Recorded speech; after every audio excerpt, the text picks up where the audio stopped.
So we have this morning three distinguished speakers and our moderator this morning, Mr. Loh Kok Cheng, who's the director for the Center of Learning and Teaching. He will take us through this session and introduce to you the speakers. So without much ado, I hand it over to Mr. Loh. Thank you very much, Gregory. Good morning and a warm welcome to the speakers and participants of this forum entitled Heart to Heart Conversations, Educators as Coaches and Mentors. This is one of the sharings in the Science of Learning and Art of Teaching series organized by the Help University. In this forum, we shall be focusing on the art of teaching, namely the roles and influences of educators helping students to achieve their full potentials. We believe that in these times, the traditional role of educators imparting knowledge has been supplanted by the role as facilitator, guide, coach, and mentor. Educators constantly face issues such as students who are underperforming and or disengaged in class. But it is hoped that with the application of coaching and mentoring, they can touch the heart of the students to make them grow and flourish. For the next 1 hour or so, we shall engage in the discussion on the what's, whys, and how's of coaching and mentoring. In this forum, we are very fortunate to have three very seasoned speakers who are experts in their field as trainer, counselor, and educator. I shall put up their pictures here.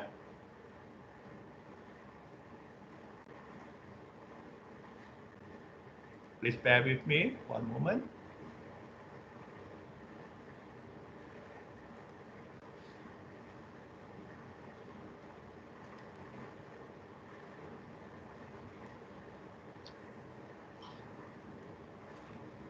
So I have the pleasure of introducing the first speaker, Mr. Anthony Pinto. Mr. Anthony is a principal meta coach and trainer and has delivered executive coaching to senior managers in local and multinational companies. He is the current president of the Rotary Club of Bukit Kiara Sunrise. Welcome, Mr. Anthony. Hi. Our second speaker is Mr. Eric Ryan. He is the director of Career Sense, which is the Help University Career Development Center, and he also lectures in the Faculty of Behavioral Sciences. Welcome, Mr. Eric. Thank you, Mr. Loh. Our third speaker is Mr. Daminder Singh. He is a senior lecturer at the Help Matriculation Center, or HMC.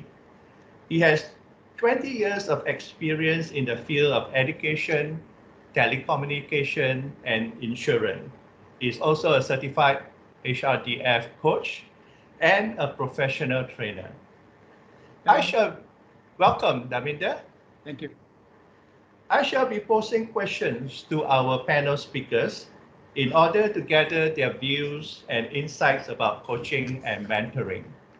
Participants who wish to ask questions can type them in the meeting chat, and this will be posed to the speakers during the Q&A session.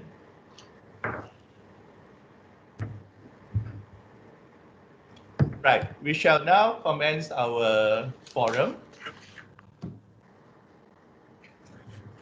Most people are still very unclear about these terms, coaching and mentoring, in relation to teaching.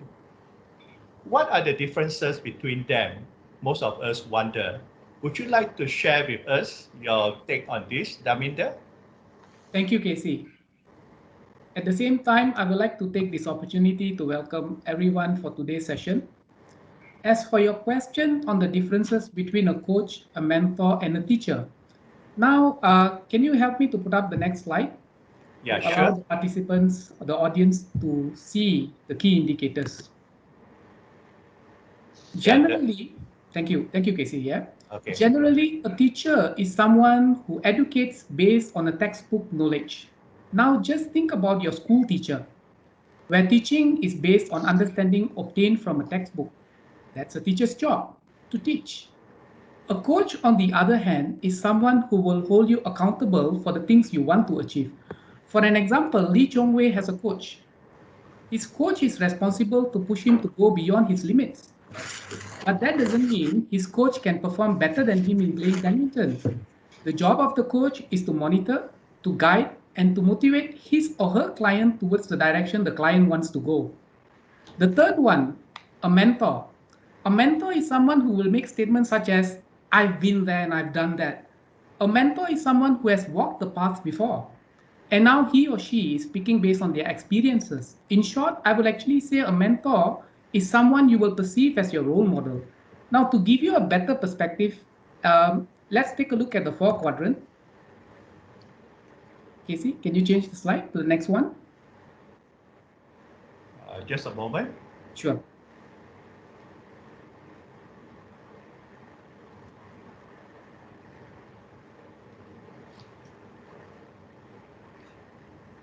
Okay. Thank you. Now, assume the service provider is either a coach, a teacher, or a mentor, and the client is the person seeking for guidance. The horizontal line is divided into two parts. On the left, it indicates the client as an expert, which means the client has a knowledge and competencies to complete the task. However, the client may not know how, why, when, what, and where to start from. Hence, at quadrant 1 and 2, the role of the service provider, in this case the coach, is to help the client to connect the dots and find the answers within themselves in order to complete and to start working on the task. On the other extreme, you will actually find service provider as the expert. That means the coach, uh, most likely the teacher, or the mentor is the expert in the particular field. Hence, the role of the service provider is to transfer that particular knowledge to their client. As you can see, all the three roles falls under their respective quadrants based on the need of a client. Speaking from experience, in reality, we will need all three, a teacher, a coach, and a mentor. Sometimes you will need to learn from a teacher to share with you the theoretical knowledge. Sometimes you will need a coach to guide and motivate you. And sometimes you will need a mentor who will tell you how to do it right. As a student, imagine if you can find all of this in your teachers. Your learning will know no boundaries. So hence, I believe that if you were to look at this quadrant, it will actually explain to you what is the role of these respective uh, individuals when they are reaching out to their clients. Yeah. Okay. Thank you very much, Davinda. You're welcome. So, are there any overlapping of these roles between the coach, mentor, and teachers? Um, Perhaps there are times they wear different hats. What do you think about that? Yes, I agree with you because you see, but then we are looking, when you look at the quadrant, right, we have to look at generally what is their role, what actually they do. So if you can see when there's an overlap, that means a coach will actually have certain level of expertise, but that doesn't mean the coach has to be an expert in the particular field because the job of the coach is to get to find the answers from the client within themselves rather than giving them the answers on how to get things done. Whereas the teacher, for an example, in this quadrant, if you can see, yeah, it falls under the quadrant 2 and 3. That means the teacher comes with an expertise, with the knowledge, and that the job and the duty of the teacher is to impart the knowledge to their client. Yeah, same goes to the mentor, right? So what we are looking at is what if the teacher has the capability of being a coach and the mentor at the same time. So that means the learning for the students can be very benefiting them, and it will actually allow them to engage more with their learning. That's what we're actually looking at. Okay, that will be very clear now, Mr. Daminda. Thank you. And we have the next question that I shall pose to Anthony. In this current era of the fourth industrial revolution, and also a world that is referred to as VUCA, that is volatile, uncertain, complex, and also ambiguous. Why is coaching and mentoring seen as a new model for teaching? What is your take on this, Anthony? Good morning, Casey, and Good fellow morning. panel members, Eric and Adaminda. First, I would like to congratulate Harvard University for organizing this webinar and the others in this series. This will definitely help students, parents, and educators make considered decisions on moving forward in educating our youth. So, what is compelling for the new model of teaching? When we could still assume that what we learn in school will last for a lifetime, teaching content knowledge and routine cognitive skills was rightly at the center of education. But this is now being challenged by different stressors. And as you said, Casey, first one is, the VUCA world and the fourth industrial revolution, or IR 4.0.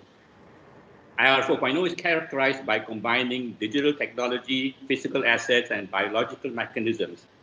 And they're going to transform society, economics, jobs, and people's personal life. And you know what? Most parents, teachers, students, and educators are not enough aware of this imminent onslaught. The model of teaching, content, knowledge, science, technology, engineering, arts, and mathematics, they're still essential, but that's the hard conversation. But the world no longer rewards us for what we know, because Google knows everything, right? And so there are other stressors also besides that. For example, in the school environment, the children, millennials have to go through rules and regulations, their relationship with each other, bullying in school. Sometimes students don't feel included. And the biggest one actually in all research says that a teacher who is not caring is the strongest predictor of a failure of a student in school. And then when you look at family and community, you can put up the slide, Casey. Achievement in grades. Children are under pressure to achieve grades in school. And also the other one is about relationships, yeah? The research shows that one in 5 or 4 or 5 or 6 children globally, in abusive relationships, mental, emotional, physical. And how do they cope with that? So the youth also have got to make choices in tertiary education and career, and that's the biggest challenge they're faced with. And they also want to discover the best version of themselves and also their self-belief. So given all of this, how can the youth acquire or develop the coping mechanisms given all these stressors? Because if all we do is teach our children what we know, they may remember enough to follow our footsteps. But it is only if we help to build a reliable compass that they will be able to go anywhere and find their way through this VUCA world. The challenge is to shift in instruction from knowledge transmission to knowledge co-creation, from receiving abstractions in textbooks to learning by experimenting. This is the hard conversation that helps build the capacity and capabilities and resilience for the youth to face the stressors going forward. And coaching and mentoring provides the pathway to this new model of teaching. And that, is what we're looking at now. Right. I think I agree with Anthony that whatever that he just mentioned, because my experience in teaching is more than 10 years now, then I can actually see the difference in the youth today and the teenagers when they come to the class and try to learn, right? I would like to share with you a story that normally I will tell my students here.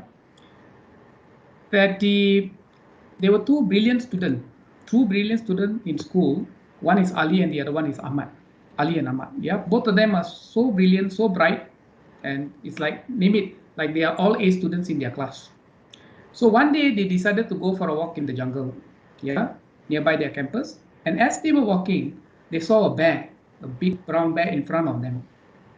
Upon seeing this bear, right, Ali immediately started calculating because he was so intelligent, so smart. and he's able to calculate immediately within split second. He was able to get the answer within 17.2 seconds. The bear will actually kill both of them, right? Open, and then when he was able to calculate that, he looked down and he saw Ahmad was bending down and tightening his shoelace. And then he said, Ahmad, what are you doing? You know, the bear is going to kill us, going to mow us down in 17.2 seconds. There's no point of us doing anything about it. With this, Ahmad looked at Ali and he says, I know the bear is going to kill both of us in 17.2 seconds, right? But only if I'm able to run faster than you, I will survive, right? So with this, it actually indicates many of our students, right? The expectation towards them has actually increased tremendously. If I were to compare 20 years back, yeah, 20 years back, the focus on education was mainly on the core subjects. The rest of the life skills, so on and so forth, we were expected to learn from our experiences. And hence we had that opportunity, yeah, because we had the freedom to go out to learn. But nowadays the parents are like a little bit skeptical even to allow students to go out from the house. So where they are going to experience all this stuff? So classroom setting is the only safe setting they can actually come to and learn about all this stuff. But then if the teachers are not willing to go the extra mile, if the teachers are just going to confine themselves, no, I'm just going to fulfill my core responsibility, which is to teach, to impart the knowledge. I'm not going to go the extra mile. It's going to because it requires hard work.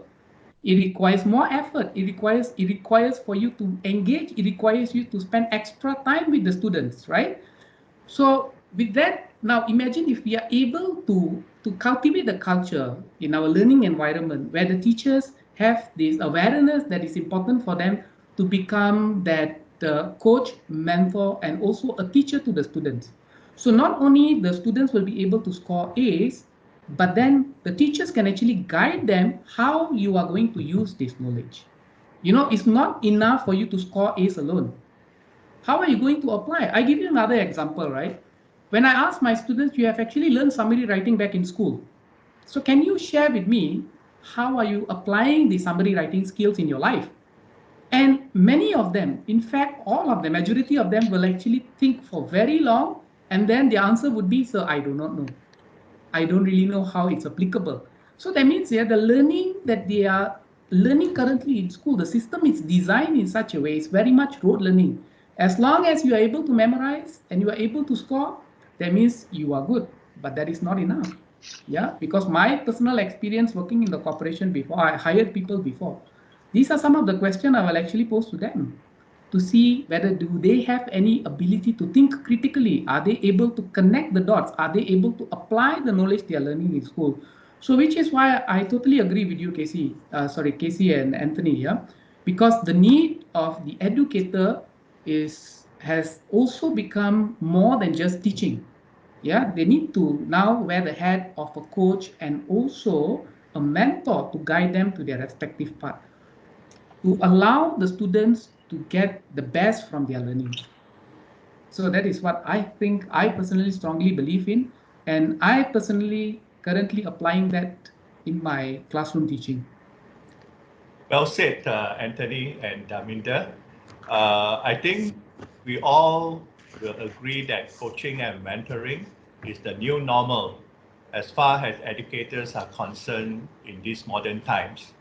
Before I proceed on, may I remind the participants to turn off their video and to mute their microphone so that it won't be distracting to the rest.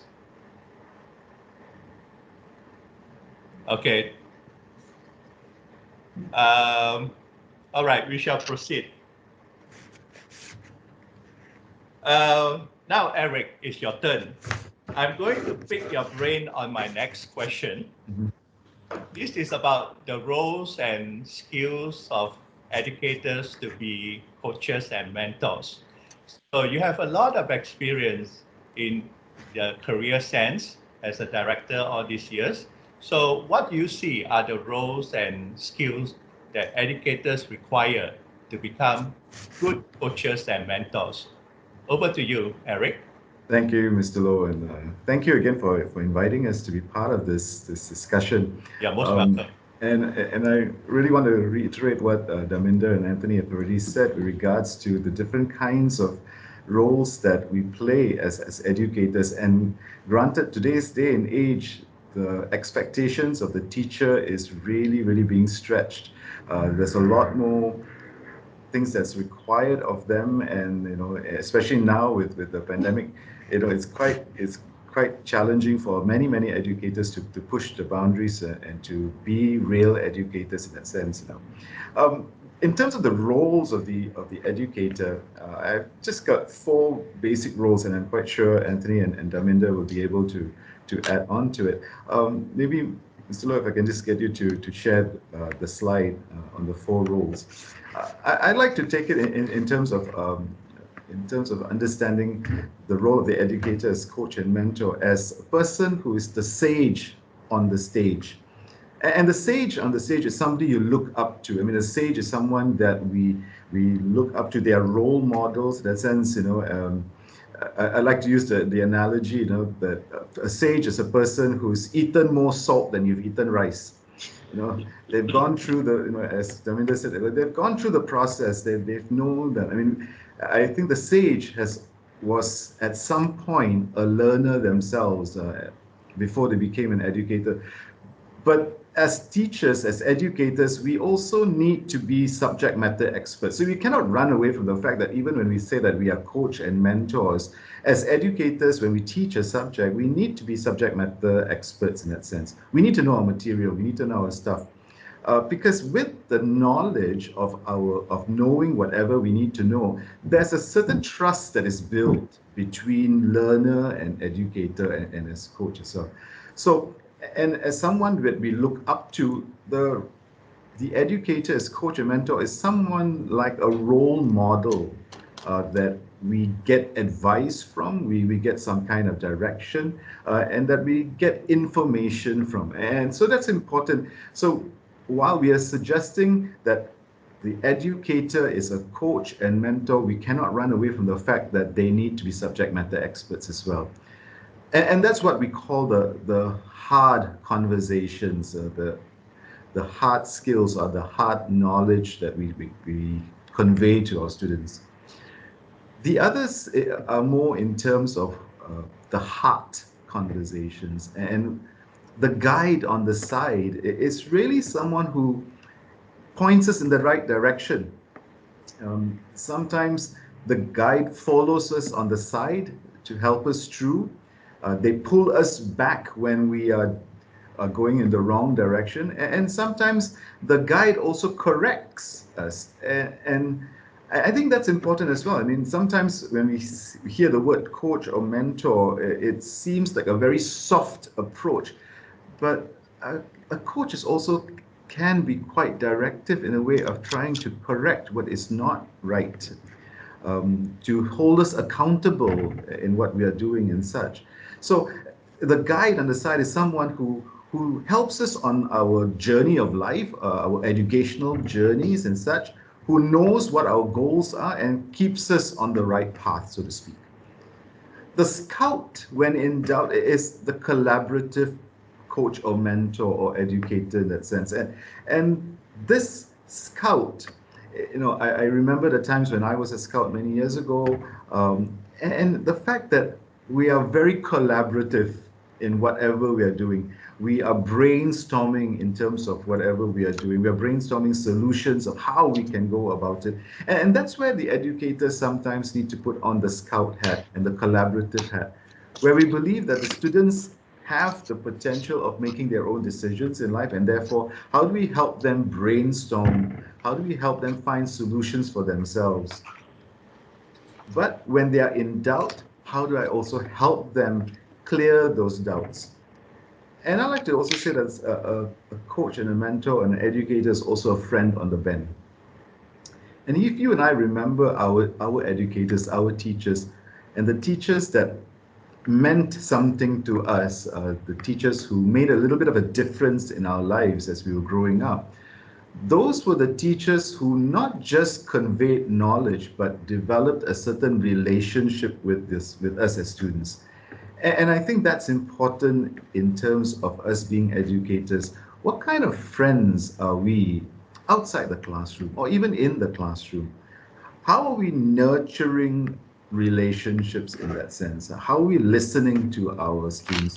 How are we being empathetic when there's a need to be empathetic? And in that process, how are we becoming sounding boards to each other?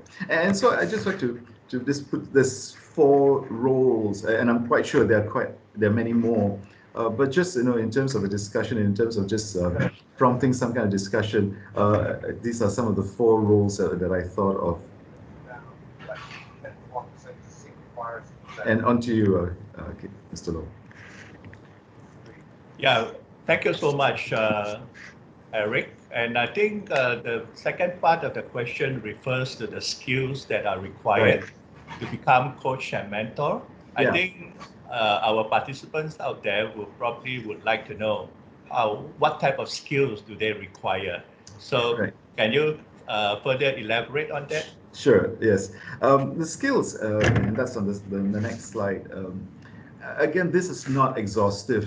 There's so much more in terms of the coaches and mentoring. But this is really the heart skills in that sense. And the heart skills is really how do we have conversations? How do we build relationships? And I think as educators, we need to be really attuned to the non-verbal language recognitions. How do we identify certain things? And for many of us, this comes naturally because of our years of experience working with young people in that sense. But I realized that also some of our teachers, not all, there's a group of teachers who find it difficult recognizing the nuances or the different kinds of behaviors in our students and in each other as well. And I think that's something that we need to be attuned to in terms of what kind of conversations are we having and how our conversations are being dealt with in terms of that. Are we really listening, or do we have an agenda? And I guess that's where, from a pure coach or mentoring perspective, that is something that we need to train ourselves. It's a skill that can be developed. And therefore, when it comes to educators, this is something that I think we need to really challenge ourselves, because the premise is that the teacher sometimes is seen as the person with the knowledge, and therefore my role is to convey that knowledge to you. So you are the empty vessel, and therefore I need to pour in this knowledge into you. As opposed to now saying that through my conversation, through my listening, through my relationship skills, through my non-verbal language recognitions, how then can I better understand your needs and therefore give you the constructive feedback skills? And we had a conversation earlier before this webinar began, in terms of sometimes educators are not very constructive in the feedback that they give. I remember that my physics teacher many years ago, he didn't just call us bodoh, he would call us bodoh besar, and that was not very constructive. Of course, when we were young, we laughed about it and we sort of put it aside. But if you really think about it now, I think it can be quite damaging to a person who's struggling through physics, especially, or any subject for that matter. And really, how constructive are our feedback in terms of that? Sometimes teachers take pride in putting X's, and boldly put the F mark, and it's because because that's what we do as educators. We correct, but again, the mindset needs to change in terms of that, in terms of how do we provide constructive feedback. And let me just say that I think not just educators, not just coaches, not mentors, but all of us, I think one of the skills is really self-learning, and how open are we in terms of receiving feedback. How open are we?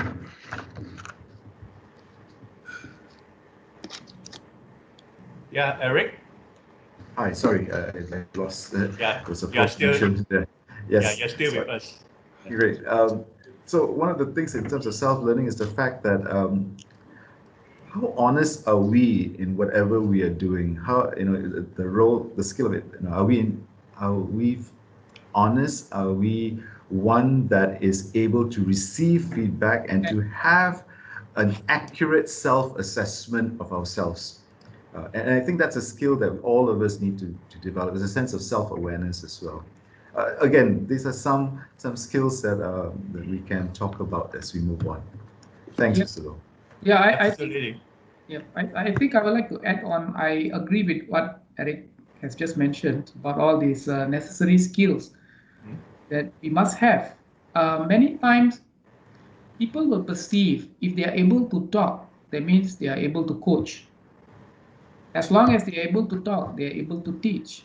But as we progress, as I progress as an academic and as a teaching staff, I realize there's so much more I need to learn. There's so much more, and the learning never stops. And Yeah. whenever I get myself upskill, yeah, or acquiring new knowledge, there's so much more I actually learn and I'm able to apply. I give you a very simple example, yeah, correct? Like I think in order for us to become a coach or a mentor, yeah, it is important for us to have that uh, respective knowledge, the soft skill that is necessary for us to engage with the audience, for us to engage with our client, right? A simple thing like, as an add-on to what Eric has earlier mentioned, non-verbal language. So let's look at the verbal language. Verbal language alone talks about why people say things the way they are saying it out. It actually tells you something about the person.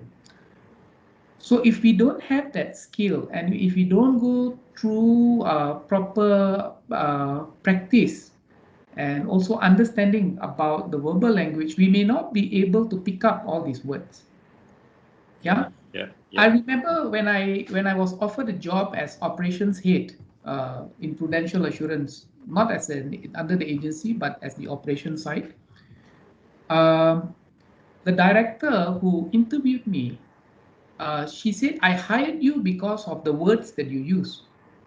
This was after I was offered the job and I started working with her. And then she said, "I like the words that you actually use as compared to all the other candidates. Some of them were more senior than you." This is what she mentioned. Some of them were even more senior than you. Some of them have so much of experience, and I know they can do the job. Yeah. Yeah. But I like the words that you use. So I asked her Yeah. back, what were the words that I actually used in the interview? Then she said, "I ask you questions about people. When I ask you questions about people, in your answers, whenever you answer that, the frequency of using heart was there rather than mind." So I was like, "What do you mean by that?" She said, "Whenever you answer those questions, you were saying things like, 'I feel this is what need to be done,' rather than the answers came with, 'I think this is what need to be done.'" Yeah. So she said that my biggest issue that I was facing with my staff is I was that disengagement. I was not able to reach out to them.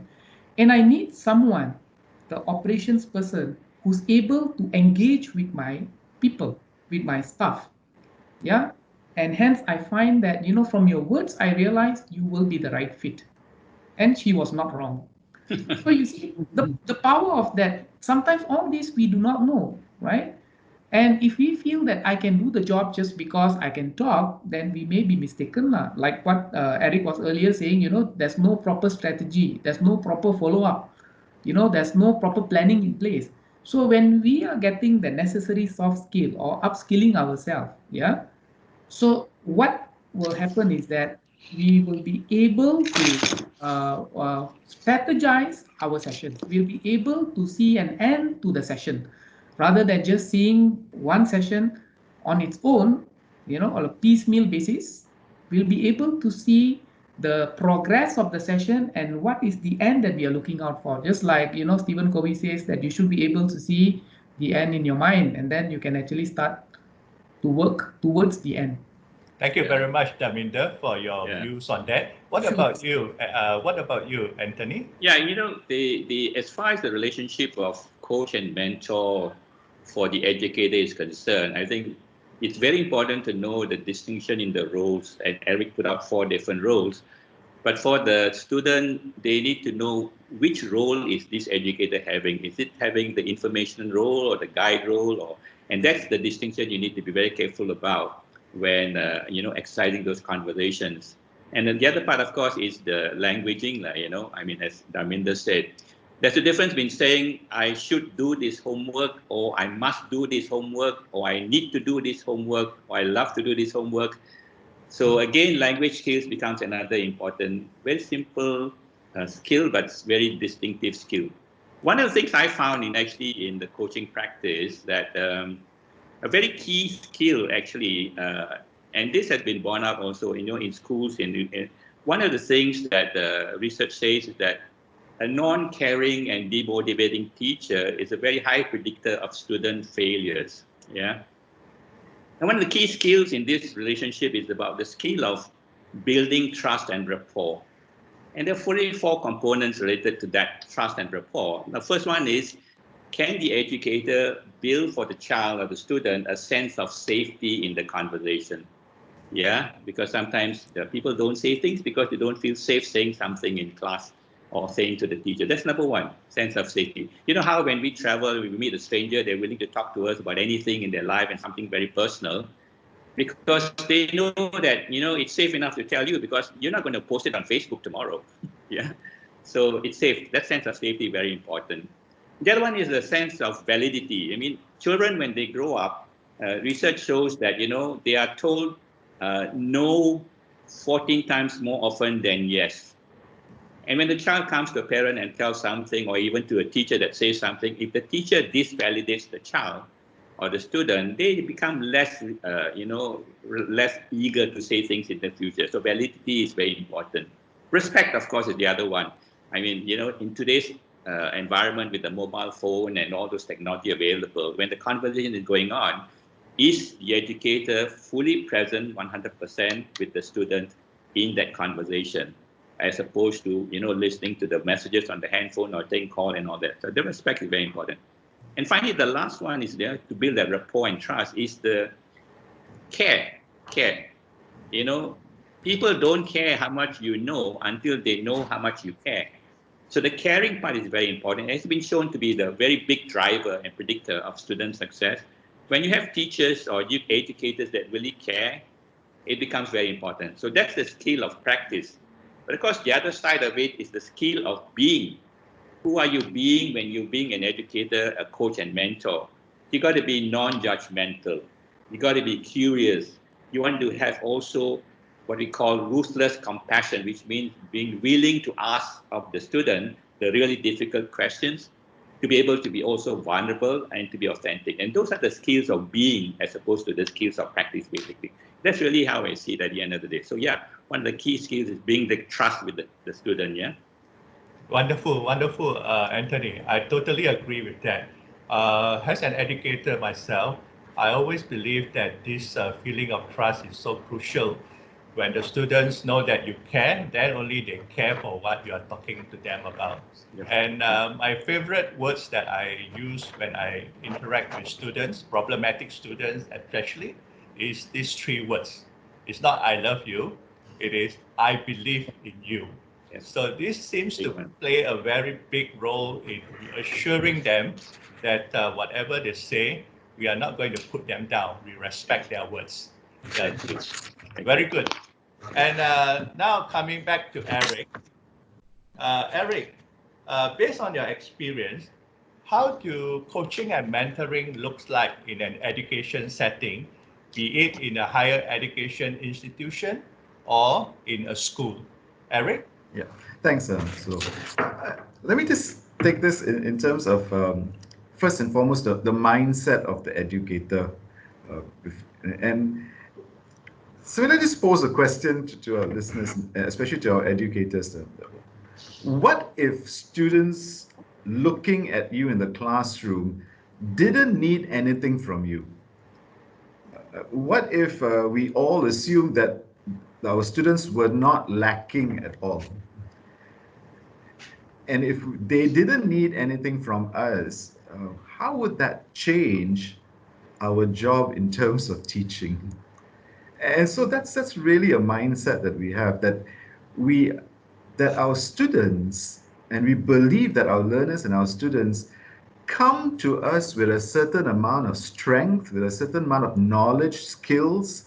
They have talents, they have their own curiosities and expertise and yearnings and questions. And therefore, my role is seen as more of a facilitator in this process rather than me being the person that's pouring out the knowledge in that sense. Because once we have that kind of a mindset in the classroom, then the strategies that we use in terms of getting and facilitating that process in asking the right questions will then change a little bit.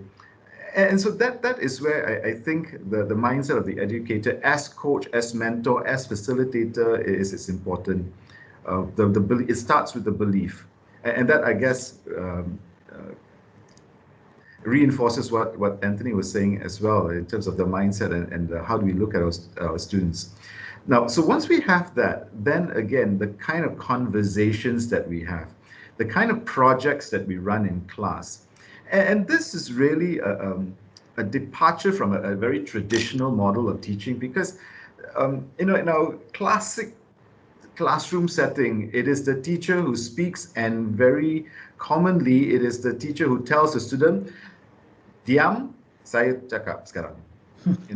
And that is the mentality, and so when we have projects, when we have these kinds of a mindset, then the classroom becomes conversational, which means noise.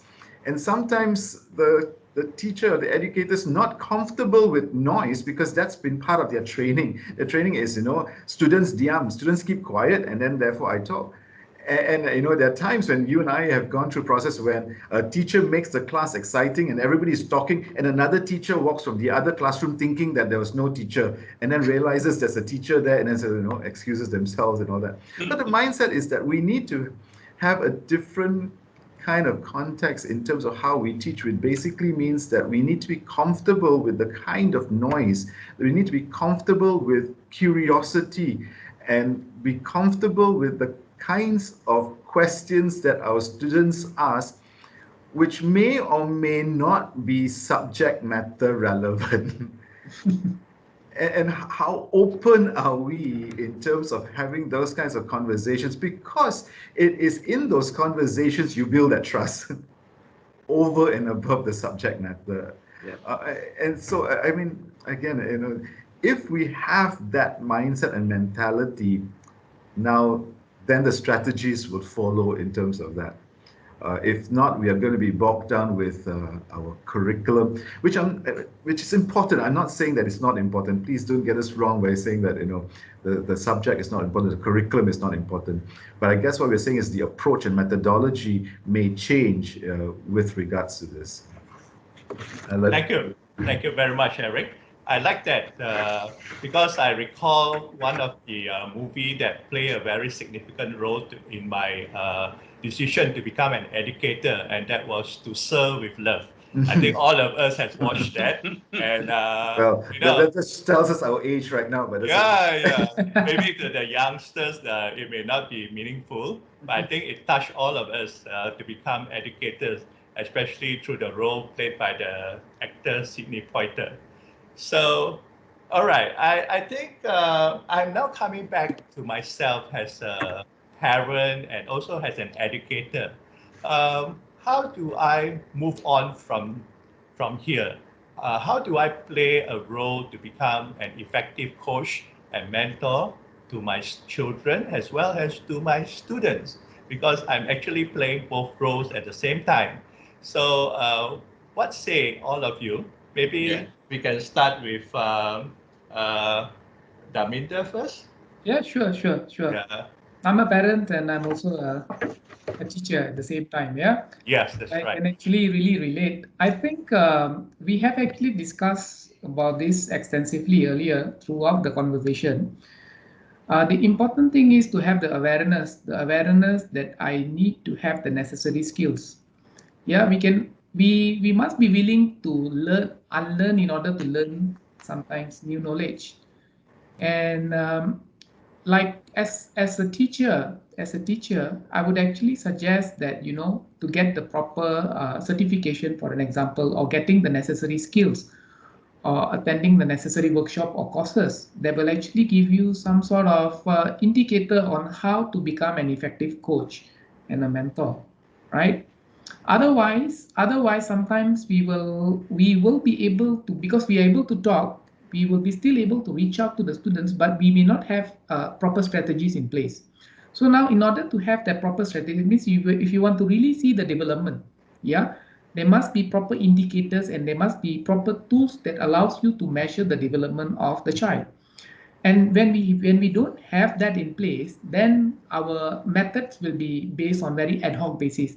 As and when needed, then only we will intervene and we will actually coach and guide, yeah, the students and also the what they call children. Yeah. Um, I previously had discussion with some of the parents out there. Many of them I realize they actually need help. They actually need help on proper parenting skills. Many of them, yeah, including myself. I never realized what were lacking in me as a parent until this MCO, yeah, COVID-19, yeah, pandemic hits. It was like a blessing in disguise for me personally. Yeah, of course there are a lot of things that we are doing differently, correct, but that it gave me the opportunity to be close to my family. And then I realized, although I was thinking that I'm doing things as the best I can, but that period gave me an indicator, good indicator, what else need to be done and what is actually lacking in me. Then I realized that maybe my parenting skills are not so much suitable, yeah, to bring up my children, and I need to know more. So where do I get this knowledge from? The only way to Yeah. do this will be like by reaching out to people who are already there, who already done it before, like the mentors, or we can reach out to people who can actually allow us to create our direction on how need to be done, like coaches, or we can actually approach teachers, yeah, to attend relevant courses. Like, I think the awareness where to start and the need to start is then very important for me. Yeah, if you are not willing to start, then nothing much can be done. Just like a teacher, if I'm being very ignorant to the fact that, hey, I need to wear different hats and my classroom is going to be very different from what it used to, I no longer will be the person in control for the next 1.5 hour. I'm not the only person who will be talking in the class, but I will actively get my participant, my audience, my students to engage with me. So if we are willing to do that, yeah, and then only we can actually take the next step. But if we do not even want to come out from our shelf and we do not want to explore, nothing much can be done. Yeah, we can only help people if the person wants to help themselves. Yeah. Yeah, Yeah. I will actually look at it that way. I think if we want to start, we need to have the awareness. It's a Yeah. starting point. Yes, there'll be a lot of learning. Yes, but it's a good starting point that now as a parent, I have the awareness. I need to do something. So what do I need to do next? And that's when all this, the to-do list will come into picture. Yeah. Absolutely, Daminda. Absolutely. You said number one is the willingness to be that coach and mentor for the educator. It starts with that basically. Then, if you have the willingness, then of course you need to have the willingness to want to learn the skills. And there is a pretty set structure of skills that relevant to the conversation. I think the other part of it from the parent point of view, right? If the parent is willing to become a coach and mentor for the child, okay, they also need some skills. The question is, where do you start? And you know what? I would always, encourage that start with building hope for the child. Because, there's Gallup polls that shows that, hope, the child's or student's level of hope is the biggest predictor of their success academically even. Yeah. So the research is out there. So, and then we find that in our own mentoring experiences also, that when you can build hope in a child, they start to build their own self-efficacy. They start to build, resilience and all of that. So parents, when you want to start this engagement with your child, I would suggest that sit down with them, get them to talk about their dreams, their hopes. And you know what? The main thing is this: you have to be the role model. The parent also must be willing to share their dreams with their child and walk the talk. And also to build on their strengths, basically, because this is where it starts. And once you have that, the others will follow. And there's a lot of support in research that says this is the first direction you want to go. The skills, of course, needs to be acquired anyway. Yeah. So hope is a big thing. Build hope. Definitely, definitely. What about you, Eric? Yeah. Just to add on to that, I think for parents and for educators, I mean, as coaches, we ask questions, right? And that's the skill, we ask questions. And when the answers that we receive are not up to our expectation, I think one thing that we need to do is to not trivialize the answers. It's not to belittle those answers, because it takes a lot of courage for a young person in class to speak up, and then to be trivialized and such a remeteme kind of a thing. It kills the confidence of people. And how do we help young people make decisions? One of the things that I tell parents in some of our workshops is, in terms of decision making, is generally parents would ask their kids, what do you want to eat? And generally a teenager or a young a 12-year-old, 13-year-old will say, typically a fast food restaurant, right? And when they say a fast food restaurant, they say, and then the parents would say, well, what do you mean you want to go to McDonald's? There's so many other places to go to. Why you want to go to McDonald's? So in the mind of a child, it's like, you asked me the question, and then now you just threw it back and then the second time you ask, so what do you want to eat? I want to go to Kentucky Fried Chicken. What do you mean you want to go to Kentucky Fried Chicken? And all that. And then the third time, what do you want to eat? And then the child will say, I don't know. You choose, lah. Because you've trivialized that whole thing. And so therefore, I think one thing that's important for parents and for educators is to validate what they are saying and to help them make choices. So for example, if you're going to ask the question, what do you want to eat? Help the child make the decision. You want to go to restaurant A or you want to go to restaurant B? Yeah. Let the teenager decide which one, but you're helping them in that process, not leaving it so open. In the process, you're helping them make the decision. And of course, whatever restaurant they choose, we honor that, right? We have to honor that and then follow through. Eric, yes.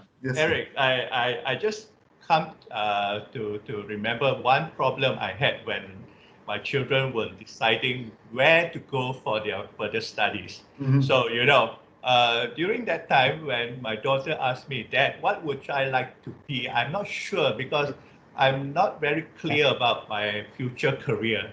And I find that it was a very difficult decision for me also. And of course, I was quite limited in my own exposure. So what would you advise in this context, in this perspective? Yeah, thanks. And this is really a pitch for Career Sense at Help University. And that's exactly what we do. I mean, Career Sense at Help is the career development center that helps young people make those kinds of decisions with regards to the courses of education, where they want to go and all that kind of stuff. And so through our services and through the conversations with some of our counselors, we help them make those decisions. Now, to answer those questions, I think parents and educators also need to help young people decide what they're really good at. What are their interest areas? What are their strength areas? I think it's a good place to start in terms of what they may be interested in. And generally, some of our students today, if you ask them, they say anything, because they're really not interested in anything. So maybe it's a good point to start is what they're really not interested in first, and sort of process of elimination, and then sort of narrow down what their areas of interest. To explore a little bit in terms of their personality and their mental aptitude, and to see if there's a combination.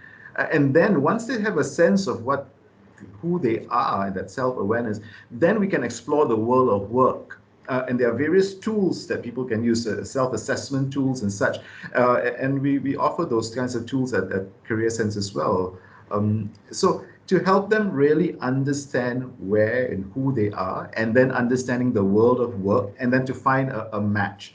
Sometimes counselors would use a career assessment tool to help us through that process. Other times it is through conversations to narrow down those things. So yeah, thank you for that leadway into Career Sense. And for all our listeners, if you're interested in our services, please visit us on our Facebook page and our website as well.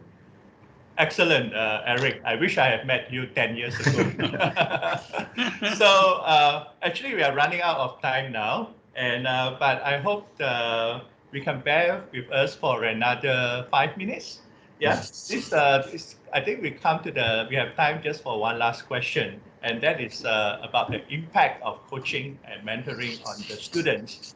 I would like to ask Anthony first because I know the Rotary Club of Bukit Kiara Sunrise has a very good mentoring program for their mentees. Would you like to share with us about this program, Anthony?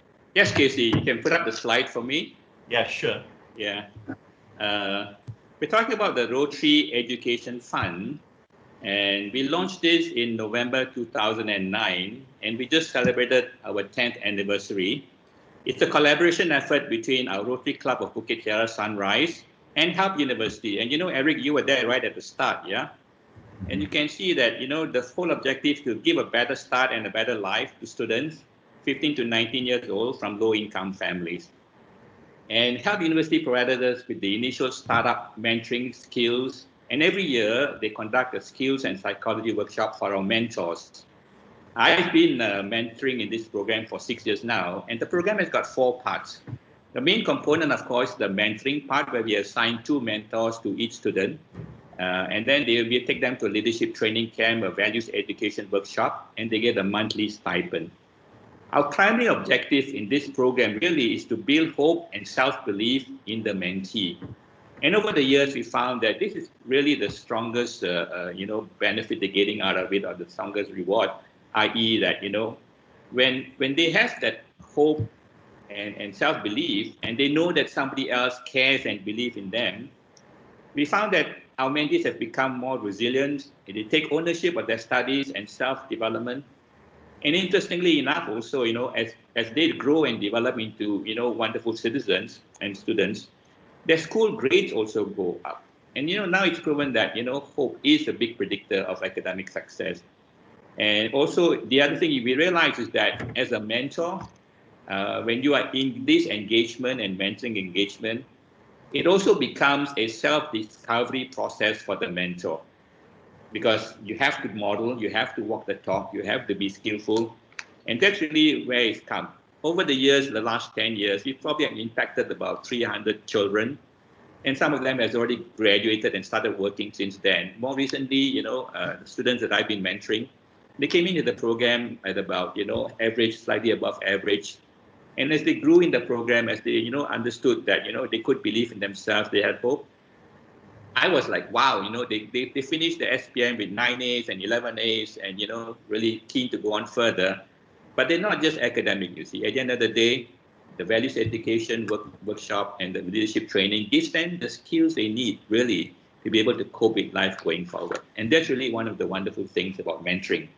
Yeah, the mentor even self-discover themselves. Wonderful, wonderful work that the RCBKS is doing. I really salute all of you. And very quickly, Daminda and Eric, what do you see the impact of coaching and mentoring among your students? Daminda, would you like to start first? Well, I think we have actually answered the question in our conversations earlier. You will actually, for me personally, in a classroom setting, right, when you use this method of coaching and mentoring, you will actually allow your audience to become more participative. You become more interactive, and your session will become more lively. Yeah. So the learning is no longer one way. The learning will then start to take place both ways. You see, to a certain extent, every single child that is in a classroom setting, they come with certain level of knowledge, right? And many of them are just waiting to share this knowledge.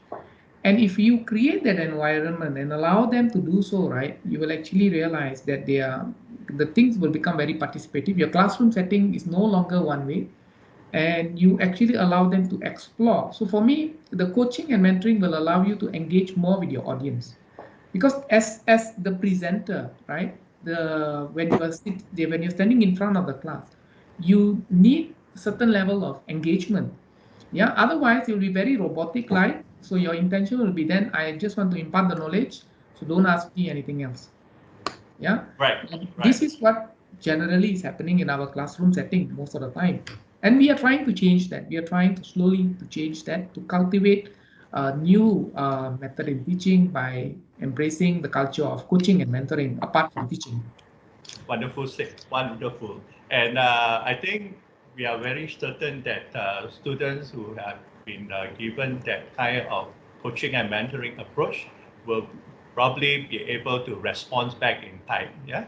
So Eric, so quickly, what impact do you see in your students? Well, Mr. Low, with your permission, can I use my time to maybe answer some of the questions that's already on the meeting chat? Yeah, sure. I think there's yeah. one from Lee Chia Wen, yeah? Yeah. Yeah. And there's another Thanks for the one. slide, Lo.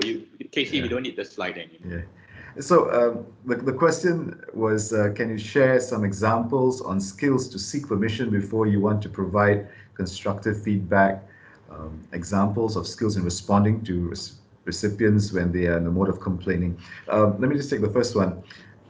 So in terms of asking permission or seeking permission, before we give our feedback, it's always good to ask how the participant, how the client, how the student felt about the project. What did they think about it?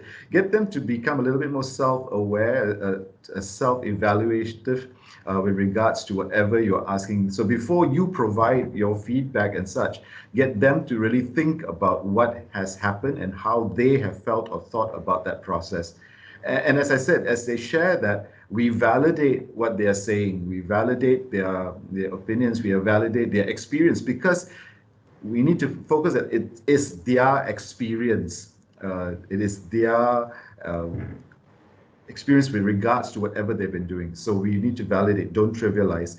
And then after they've sort of shared their own experiences and their own evaluations about what has happened, then maybe we can say, can I give you a little bit of what I thought about it, or what my thinking, my thoughts on this were, and then you provide. Because once you've sort of validated their experience, then they're more open to receiving your feedback as well, and then you can give them your constructive feedback as such.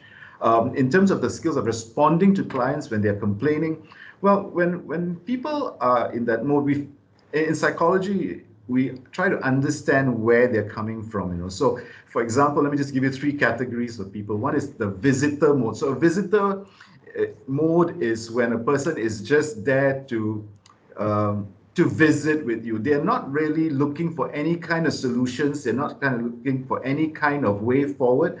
They're just visiting with you. And so no amount of coaching or mentoring will help in this process, because I'm just here for the sake of being here. That's one.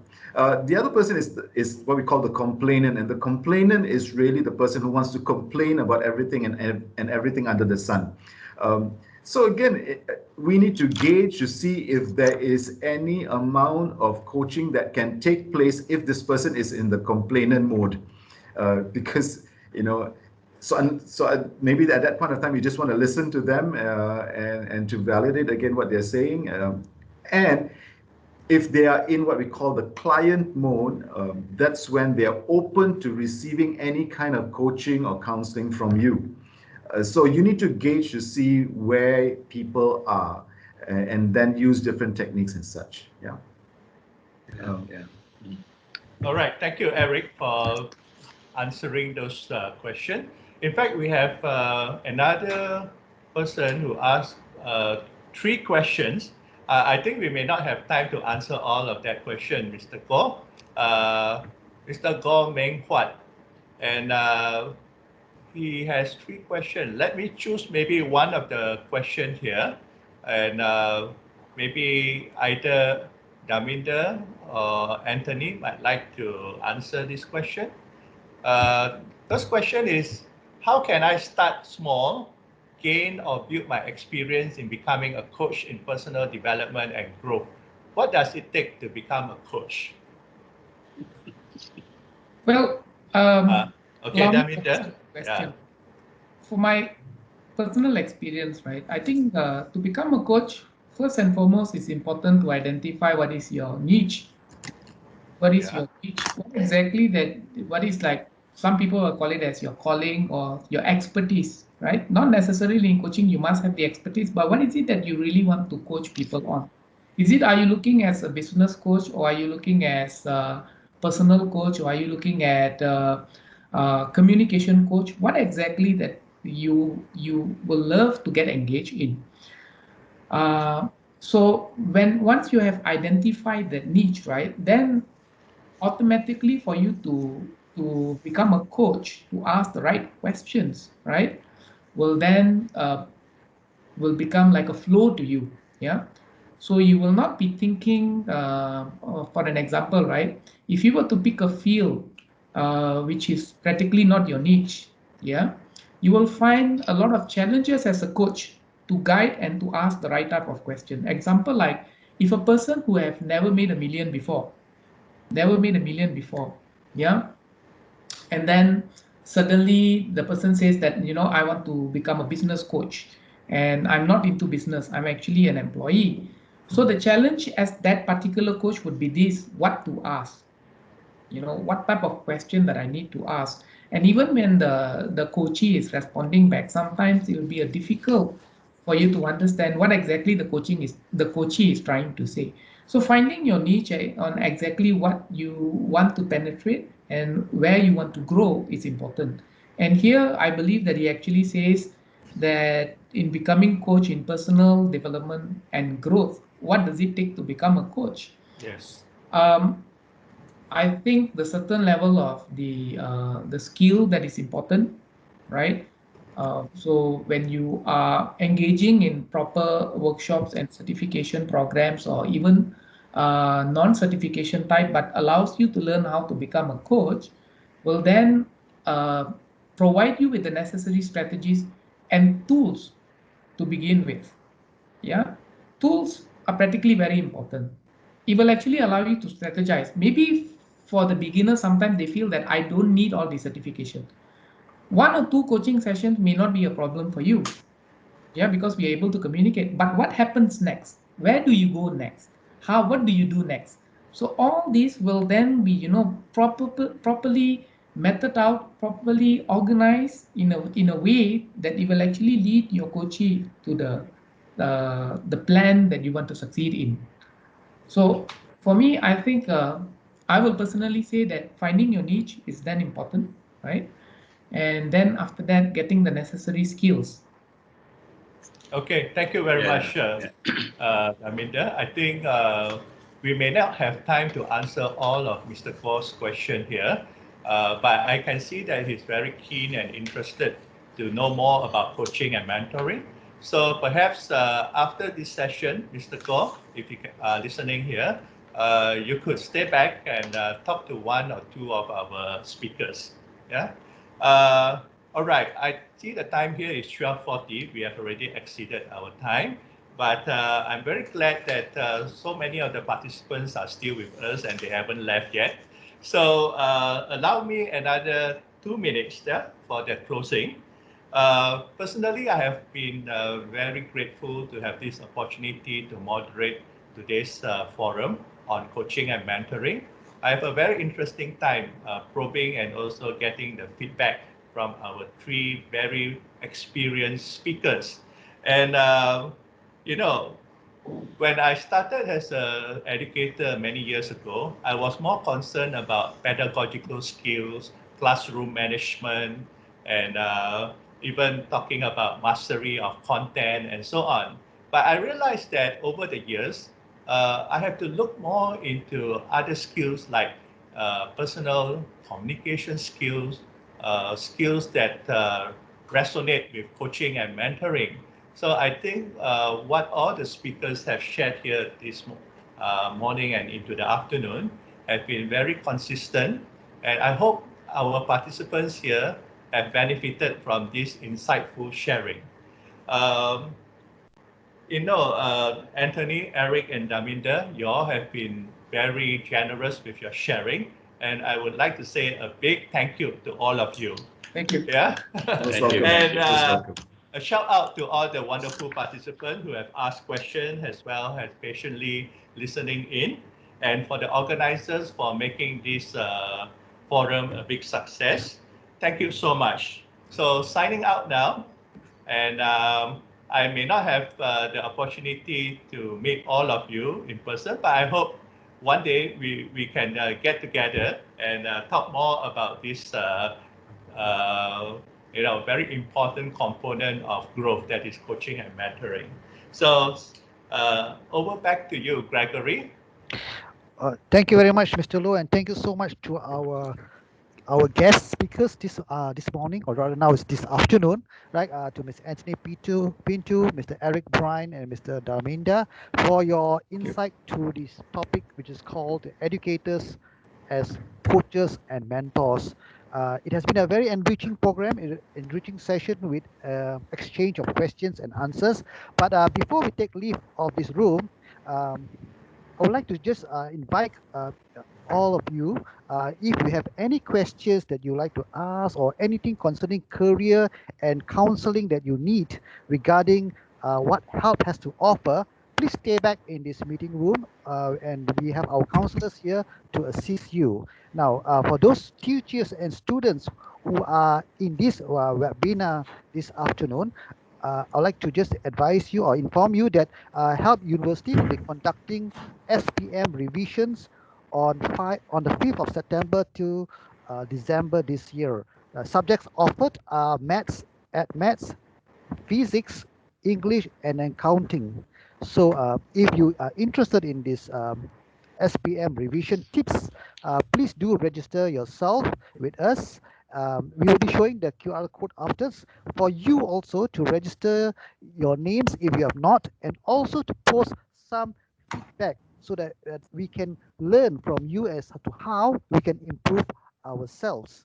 Now, apart from the revision program, Help University is also launching its Help SASA Scholarship.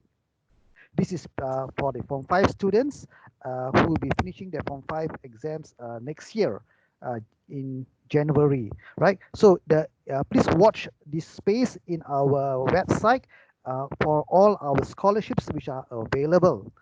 Now, if there's anything that you'd like to ask, like I mentioned, please do stay back in this room so that we'll be able to answer you. This is Greg here from the Customer Marketing Department of Help University signing off. Thank you very much once again to all our valued attendees and also our guest speakers. Have a nice day. Thank you. Thank you. Yeah. Thank you, everyone. Yeah, thank you once again. Thank you, Mr. Law. Thank you to all the speakers. We have a very good session this morning. Thank you. Yep, you're welcome. Yeah, Mr. Law, thank you. Great session. Thanks, Yeah. Casey. Taminda. Thank you. Thank Thank you you very guys. much. Yeah. Have a good day. Yeah. Thanks, guys. We should have a follow-up conversation sometime. Yeah, we should. Okay. Over, When do you want to do that? TMD will support that. Okay. Yeah, we will do it. Over Let's do some it together. over some drinks or over some food. Virtual drinks, Eric, virtual drinks.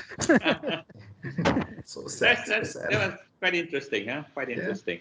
Yeah. Yeah. How many in the room, Casey? I think Oh. Casey, your mic is turned off. Yeah. There were about 40 altogether. Yeah. Yes, huh? So it's close to numbers are 50. bearing up Close- in terms of close the to- no-shows. Yeah. Actually, Mr. Goh, I wonder whether he's still inside this room. He has quite a bit of interest in this area, you know. It's okay. I'll follow up with Danny. He's my student, so it's okay.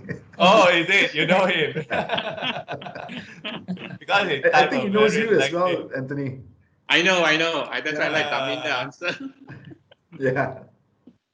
Okay. Yeah. I think the Yeah. He's still online. Yeah, he's online. He's Yes, online. he's Yeah. still online. Go Ming Kwat, is it? Hi, Danny. Danny go. Danny go. Yeah. Danny. Hi, Danny. Are you still there? You can switch on your mic if you need be, Danny. Switch on your video also lah, so that we can see your face. Danny, are you there, Danny? Hi. Hello. Hi, Danny. Hi, Mr. Stanley. Hi, Mr. Eric. Hi, Mr. Law. Sorry, I'm not that old. I'm just a student. Yeah. This face look quite familiar to me now. Hi, Mr. Davinder. I still remember you too in foundation. Yeah. When you're looking at coaching, Danny, the whole range of coaching practices, But if you look at personal development area, you can categorize them in 3 levels. One is performance coaching. It's very specific, yeah. The other one is developmental coaching, how they want to go from where they are to the next level, yeah. And that is, of course, building mindsets and skills. And of course, the third one is transformational coaching, which means a complete, change from where they are at. And the idea is to find out what are the compelling reasons they want to move in that direction and so on. Yeah. So these are the big broad areas of performance coaching, developmental coaching, and transformational coaching. And it applies, when you're doing executive coaching, also in these 3 areas again, right? Yeah. Personal development coaching, you can look at this way. Of course, they got, some people just focus on life coaching. That means just one-to-one life coaching, nothing to do with corporate and all of that. You got couples coaching, yeah. So you got to get a feel of where you are most comfortable with and where your passion lies, basically, yeah. And that's how you find out. Because all the fundamental coaching skills are same, yeah. As far as our meta coaching program is concerned, they're very fundamental skills. And of course, Eric, the biggest one that most coaches struggle with is asking questions. And even for educators and parents, right? I mean, the weakest skill they have is asking questions, because we're so trained to tell things, right? So I always tell them, bite your tongue till it bleeds before you. And that's very extreme. Yeah. But Danny, and sorry, I don't see your questions. But is there any specific questions you want us to talk about, Danny? But by the way, before Danny, you ask the question, I'm just curious, what program are you doing? Program, as in my degree? Yes. He's in psychology, Mr. Low. I just completed final my year psychology degree with health. Still with health, yeah? Yeah, just only okay, all right. Already completed. Just graduated, yeah. I see, congratulations. Good, congrats. Yeah. So I guess he's looking at the area of personal development. Yeah. Sounds very much I'm like actually now I'm still. Yeah. So now I'm actually still being open to job options and experience, because as I'm just only graduated, so I may not have that much experience in terms of coaching area yet. So in that sense, as of now, just a sharing of my side story here. So as of now, I'm just like opening options, keeping my options wide to explore and experience. So to get a little taste of like getting working experience, because as of now, my main priority is definitely financial stability first. Yeah, so it's like to start working on financial stability first, but ultimately my dream job is definitely coaching and personal development, and I wish to like gain more exposure in terms of attending workshops, trainings, to know what is it really like to take in the coaching. You can actually start from what you already know. You can actually start with that, what you're comfortable with, things that you're for an example, maybe you know how to have proper diet, because you are into fitness, so on and so forth. So that got to do with the lifestyle coaching, or you are a very trendy person, so you can actually start with an area that you feel very comfortable talking to people, because at the end of the day, right, I think as a coach, I personally like to coach based on what I like, based on what I prefer. Yeah. If people come to me with their life, with their personal emotional problem, right? Those are the type of coaching that I would not want to further dwell in. For me, I look into performance coaching more, because it's an area of my interest. I find that, whenever there's an emotional talks that takes place, it can be very draining. It can be very draining, and it's not something that I want to get myself into. But when people come to me, they are on performance, right? Most of them are like already there, they're already motivated. But what they want is, tell me how can I become great? I'm already good. I know what I'm doing right now, but you just have to guide me on how to become better than what I am today. So that is that area that inspires me to sit with them, because it's time consuming. You have to sit, you have to listen, and you need to use that energy to hear them out. So it has to be an area of your interest. So this is what I was actually trying to share with you, lah. You know, if it's an area that you don't like, for an example, marriage consultant, marriage coach, correct? And you feel this is something that you don't really like, but then suddenly somebody said, can you sit with me? I need your guidance on, can you advise me? Can you coach me on how to sustain or maintain my relationship? Yeah. But it's an area that you don't like. It's an area that you probably have not done much reading. It's an area that you have not explored. It's an area that you are not in right now, for an example, right? Hence, for you to sit with that couple to talk about marriage, right, it's not going to be that easy. Even it's a matter of, like people say that as a coach, you don't need to have that expertise.